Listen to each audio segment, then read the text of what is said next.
আসসালামু আলাইকুম। আশা করি যে যেখানে আছেন ভালো আছেন।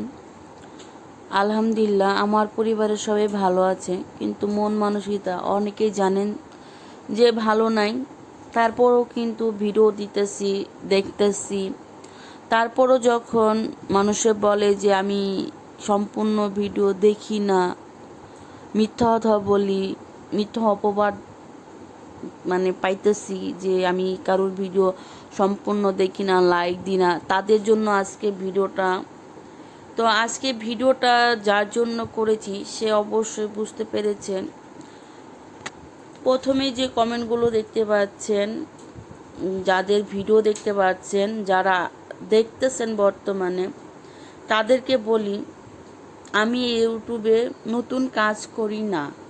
প্রথমত আমি ইউটিউবে নতুন কাজ করি না। দ্বিতীয়ত হলো ভিডিও কিভাবে দেখতে হয় এবং কমেন্ট লাইক দিতে হয় কি না আমি সবই কিন্তু জানি। তো কালকে এক বড় আপু একটা কমেন্ট করছে যে আমি ভিডিও দেখি না, লাইক করি না। তো অনেক কষ্ট পাইছি যে যে হঠাৎ করে আমি কখনো কারোর ভিডিও টেনেও দেখি না, বা লাইক ছাড়া তো ভিডিও কারোর দেখি না। তো আমি তখন উত্তর দিয়েছিলাম আল্লাহর রহমতে আমি যাদের ভিডিও দেখি আগে লাইক দিই, তারপরে ভিডিও ছেড়ে রাখি। পরে আরেকটা লিখলাম যে আপনার কি ইমো নাম্বার দেওয়া যাবে? আপনার বিশ্বাস নাই আমি যে ফুল ওয়াচ করি, আমি আপনাকে আপনার সব ভিডিও স্ক্রিনশট দিয়ে পাঠাবো। আমাকে বিশ্বাস করলে আপনি আমার ভিডিও দেখবেন, না না হলে আমি নতুন না, আমি লিখছি আমার মতন করে যে আমি ইউটিউবে নতুন কাজ করি না, এই ইউটিউবে আমি 2 বছর ধরে কাজ করি। তো বিশ্বাস করেন আমার কিন্তু এই ইউটিউবে আগে যে চ্যানেলটা ছিল মারিয়াম গল্প, আলহামদুলিল্লাহ অনেকজনের সাপোর্ট পেয়েছিলাম। এই ইউটিউবে কিন্তু ওরকম কারোর সাপোর্ট পাই নাই। নিজে নিজে এতটুক এগিয়ে আসছি, আর যারা আড়াল থেকে সাপোর্ট করতেছেন তাদেরকে অনেক অনেক ধন্যবাদ। কারণ কেউ করে প্রকাশ্যে, কেউ করে আড়ালে। বিশ্বাস করেন এই ইউটিউবটা এই জন্যই করি যে ভাববেন যে গরিব, হয়তো বা টাকা পয়সার অভাব, তার জন্য ইউটিউবে কাজ করতেছি না। পারিবারিকভাবে অনেক মানুষের আর্থিক বা মানসিকভাবে অনেক কিছুই থাকে বা থাকে না। আমি কিন্তু ইউটিউবে এর আগেও কাজ করেছি বা এখনও কাজ করতেছি। মানুষের সব কিছুর একটা স্বপ্ন থাকে, সেই স্বপ্নটা নিয়েই আসি। আর দ্বিতীয়ত হলো এখন ইউটিউবে কাজ করি আরও একটা কারণ আছে। কিছুদিন আগে কিন্তু আপনারা সবাই জানেন যে আমার বাবা মারা গেছে। আমার বাড়িতে ছোট ছোট ভাই বোন আছে এবং আমার থেকেও ছোট একটা আছে। আর সর্বপ্রথম কথা যেটা হলো জানেন, যে জন্ম দিলে কিন্তু বাবা মা হওয়া যায় না। জন্ম দিলে কিন্তু কর্ম করতে হয়, কর্ম করলেই কিন্তু বাবা মার ডাকটা আগে আসে। যদি বাবা মা বাবার মতন দায়িত্ব না করে, মা মার মতন দায়িত্ব না পালন করে, তাহলে দেখবেন সমাজের মানুষ এবং গ্রামের মানুষও কিন্তু অনেক ধরনের কথা বলে। অনেকে জানেন যে আমার বাবা মারা গেছে। তো আমি আজকের ভিডিওটা এই জন্যই করা যে এই ইউটিউবটাতে কিন্তু আমার ওরকম কোনো লাভ নেই। কারণ আমি যতটুকু দেখতেছি যে আমার চ্যানেলে ওরকম গ্রো নেই বা ভিডিও ভাইরাল হইতেছে না। তারপরও আমি মনে করতেছি যে আল্লাহ আমাকে ধৈর্য দাও, যে আমার সংসারটা তো এখন একবারে নিচে পড়ে যায় নাই বা একবার উপরে না, যে বড় লোক বা গরিব তা না, মধ্যবিত্ত ঘরের আমার বাবা মারা। তো যাদেরকে বললাম যে আমার বাবা মা, বাবা মা তাকে বলে যে সন্তানের দায়িত্ব পালন করতে পারে, সন্তানকে খেয়াল রাখতে পারে, সন্তানকে একবেলা নাহলে আরেকবেলা খাওয়াইতে পারে, তাদেরকে বলে বাবা মা। আর যারা জন্ম দেওয়ার পরে থুয়ে চলে যায়, মারা যায়, সেটা হলো আলাদা হিসাব। যারা থুয়ে চলে যায় তাদের হিসাব হলো আলাদা। মানুষের কিন্তু অতীত থাকে, যেরকম আমারও কিন্তু অনেক অতীত আছে, কষ্ট নিয়ে, সুখ নিয়ে, সব কিছু নিয়ে। তো আলহামদুলিল্লাহ আমার শ্বশুর বাড়ির দিক থেকে আমি অনেক ভালো আছি। আর খোলাখুলি করে কথা বলতে আমি খুব ভালোবাসি। যেরকম হলো যারা আমার বাবাকে দেখতেছেন যে মারা গেছে, সে হলো আমার নিজের আব্বা, আমার জন্মদাতা পিতার ভাই যে মারা গেছে, যাকে আমি আব্বা ডাকি। উনি হলেন আমার সম্পর্কে কাকা। কিন্তু যখন আমি ছোট ছিলাম, আমার বয়স যখন 15-16, তখন আমার বাবা মা ঢাকাতে থাকতো, আমি দেশের বাড়িতে থাকতাম, লেখাপড়া করতাম। তখন থেকে কিন্তু আমার চাচা চাচি মানে আমাকে দেখাশোনা, আমি স্কুলে যাওয়া আসা করা সম্পূর্ণ মানে দায়িত্বটা উনি নিয়েছিল। তো তখন থেকে জানি আমি ছোট থেকে কিন্তু আমি বাবা মা ডাকি।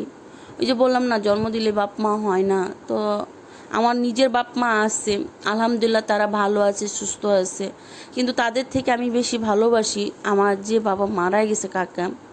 আমার মা আছে, ওই পরিবারের আমার চাচাতো ভাই বোনেরা আছে, যে ভাই বোনদের কথা আপনাদের মাঝে বলি সব সময়। এখন আমার কিন্তু ছোট ছোট আরও কয়েকটা ভাই বোন আছে। তাদের জন্যই কিন্তু আমি অনেক চেষ্টা করি যে আল্লাহ সুবহানাহু ওয়া তাআলার কাছে, যে আল্লাহ আমাকে তো একসময় করেছে, আমার আব্বা, আমার মা, আমার ছোট ছোট ভাই বোনেরা কিন্তু আমাকে অনেক ভালোবাসে। একটা ডাক দেওয়া মাত্র যেখানে থাকুক না কেন আমার ডাকে দৌড়ে আসে আমার ভাই বোনেরা। তো এর জন্য ইউটিউবে কাজ করা। আর নিজের পরিবারের কাছ থেকে আমার বিয়ের পরে, যেটা সত্য কথা, কখনো কোনো কিছু পাই নাই। বাবা মা দিয়েছে, কিন্তু জন্মদাতা বাবা মা করেছে, কিন্তু যে আত্মীয় স্বজন আছে আমার, তারা কখনো আমার আশেপাশে কখনো আপদ বিপদে দাঁড়ায় নেই। তাই এই জন্যই বলা যে ইউটিউবে কাজ করি বলে মিথ্যা কথা বলি বা ছলনাময়, তা না। আমি কখনো কারোর সাথে ছলময় করি না এবং মিথ্যা কথাও বলি না, কারোর মতো নাটকও করি না যে ইউটিউবে এই হয়েছে সেই হয়েছে। যা করি সারাদিন বাসার ভিতরে তাই কিন্তু আপনাদের মাঝে শেয়ার করি।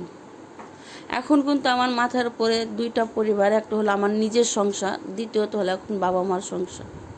ছোট ছোট ভাই বোন আছে, একটার বয়স 22 বছর, একটার বয়স হলো 14 বছর, একটা 12 বছরের, আর একটা হলো 9 বছরের। 9 বছর যেটা হলো সেটা আমার ছোট বোন, আর 3টা হলো ভাই। তাদের দায়িত্বটা কিন্তু এখন আমার উপরে। আমি পরের ছেলের কাছে কয় টাকায় চাইতে পারি বা কয় টাকায় মাসে দিতে পারি। তো ভাবলাম যে না, ইউটিউবে যদি প্রতিদিনই ভিডিও ছাড়ি বা চ্যানেলটাকে নিয়ে আগাইতে পারি, তাহলে আমার পরিবারের পাশে দাঁড়াতে পারবো। যে নিয়ে আল্লাহ সুবহানাহু ওয়া তাআলা আমাকে, আমি তো সেলাই মেশিনের কাজ করি বাসায়, যতটুকুই করতে পারি না কেন আমি যেন আমার ওই পরিবারকে চালাইতে পারি, আল্লাহ যেন ওই ক্ষমতাটা আমাকে দেয়। তার এই কথাগুলো কারণ একটাই, কালকে আপুর কমেন্টটা পেয়ে আমার অনেক কষ্ট লাগছে। এমনি তো আমার মন টন ভালো নাই, ভিডিও ছাড়ি, ভিডিও দিতেছি। আমি কিন্তু বেশিরভাগ মানে সময় কিন্তু বাসায় থাকি। আমার বাবা মরার পরে আমি কিন্তু খুব বাইরে কম যাই। যার বাবা হারায় সে জানে বাবা হারার কষ্ট কাকে বলে। প্লিজ আমার কথা যদি কোনো ভুল ত্রুটি হয়ে থাকে ক্ষমা করে দিবেন। আমি ধৈর্য ধরে দেখব যে আমার এই চ্যানেলটাকে নিয়ে আমি কিন্তু আগাইতে পারি কি না, আল্লাহ সুবহানাহু ওয়া তাআলা আমাকে সে তৌফিক দেয় কি না। আর আপনারা যদি সবাই সাপোর্ট করেন এভাবে, যেভাবে এখনও করতেছেন, ইনশাল্লাহ আমি মনে করি যে সামনের দিকে এগিয়ে যেতে পারবো। কারণ 1 মাসে কিন্তু আলহামদুলিল্লাহ অনেক দূর এগিয়ে আসছে। হ্যাঁ, ওয়াচ টাইমটাও হচ্ছে না। ওয়াচ টাইম কেন হচ্ছে না তা আমি কিন্তু বলতে পারতেছি না, কিন্তু দেখেন আমি কিন্তু সবার ভিডিও সম্পূর্ণ দেখি। যারা আজকে আমার ভিডিওগুলো দেখতেছেন তারা অবশ্যই বুঝতে পারবেন যে ভিডিওগুলোতে লাল দাগগুলো আছে, তা সেগুলো কিন্তু সম্পূর্ণ ভিডিও দেখার নমুনা। আমরা যদি অর্ধেক দেখি অর্ধেক লাল দাগ উঠবে, যদি সম্পূর্ণ দেখি তাহলে সম্পূর্ণ দাগই উঠবে। তো মানুষকে সাহায্য করি আড়ালে, প্রকাশে না। যে কার ভিডিও সম্পূর্ণ দেখলাম, বড় কমেন্ট করলাম না কেন, তাকে বড় কমেন্ট করলাম তো সম্পূর্ণ ভিডিও দেখলাম কি না, এগুলো হলো যার যার মানে ধারণা, যে ছোট কমেন্ট করলে মনে হয় দেখে না বা বড় কমেন্ট করলে মনে হয় টেনে টেনে দেখে। সম্পূর্ণ ভুল কথা। যারা দেখে তারা ভালোবেসে দেখে। হয়তো বা আমরা অনেক সময় কি করি, কাজের সময় মোবাইল রেখে দিয়ে অন্য অন্য কাজ করি। আমরা কি ঘরের ভিতরে কি সারাদিন হয়ে বসে খাই? আমাদেরকে ঘরে কাজ কাম নাই? আমার 2টা মেয়ে আলহামদুলিল্লাহ সবার ভালোবাসায়। আমার বড় মেয়ের বয়স 11 বছর, ছোট মেয়ের বয়স 4.5 বছর। আলহামদুলিল্লাহ বড় মেয়ে ক্লাস 6-এ পড়ে, ছোট মেয়ে ক্লাস শিশুতে পড়ে।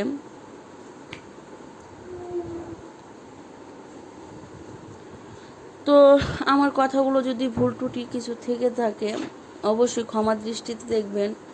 আর সম্পূর্ণ কথাটা কিন্তু শেয়ার করলাম। আমার কিন্তু নিজেরও ভাই বোন আছে, আমরা 5 ভাই বোন, আমরা 3 বোন 2 ভাই। আলহামদুলিল্লাহ বোনদের সাথে সম্পর্ক ভালো আছে, ভাইদের সাথে সম্পর্ক কোনো ভালো নাই। মিথ্যা কথা বলে লাভ নাই। কারণটা হলো স্বার্থের দুনিয়া, স্বার্থ ছাড়া কেউ চলে না। তো আমি দেখলাম যে আমার আপনের চেয়ে পরেরও অনেক ভালো, পরের থেকে জঙ্গল যারা আছে তারা আরও ভালো। আমার দূরের বন্ধু বান্ধব এবং যারা বড় বোন বলি, ভাই বলি, তারা কিন্তু আমাকে সব সময় সাপোর্ট করে, আপদে বিপদে সব সময়। কিন্তু আমার পরিবারের লোক কখনো আমরা সাপোর্ট করে না। আলহামদুলিল্লাহ পরের ছেলের কাছে আমি ভালো আছি। আমার হাজব্যান্ড অনেক ভালো। আমার অনেক অসুস্থ থাকি আমি 5 বছর ধরেই বেশি অসুস্থ। আমার ক্যান্সারের সমস্যা হয়েছিল, লিভারের সমস্যা, ডায়াবেটিসের সমস্যা, অ্যাপেন্ডিসাইটের অপারেশন হয়েছে, টিউমারের অপারেশন হয়েছে। আমি যে সুস্থ তা কিন্তু না। তো আমার হাজব্যান্ড আমার চিকিৎসা করেছে। তো আমার হাজব্যান্ড ছিল বলে মনে হয় আমার বাবা মা আমাকে জন্ম দিয়েছে। দ্বিতীয়ত আমার দ্বিতীয় জন্ম দিয়েছে আমার চাচা চাচি। তৃতীয়ত আমার হাজব্যান্ডের ঘরে আমার শ্বশুর আমার সম্পূর্ণ চিকিৎসা করেছে। 2টা মেয়ে নিয়ে এখন আলহামদুলিল্লাহ ভালো আছি। হয়তো বা ভাইদের সাথে আমার কোনো সম্পর্ক নেই, আর আমি এখন আর চাইও না যে ভাইদের সাথে আমার কোনো সম্পর্ক থাকুক। স্বার্থ নিয়ে কখনো আমি চলতে চাই না। যারা বিনা স্বার্থে আমার সাথে চলবে তাদের সাথে আমি চলবো। ভিডিওটা ভালো লাগলে সবাই প্লিজ একটা লাইক দিবেন আর সম্পূর্ণ ভিডিওটা দেখবেন। কিছু বলে থাকলে ক্ষমা দৃষ্টিতে দেখবেন। আসসালামু আলাইকুম।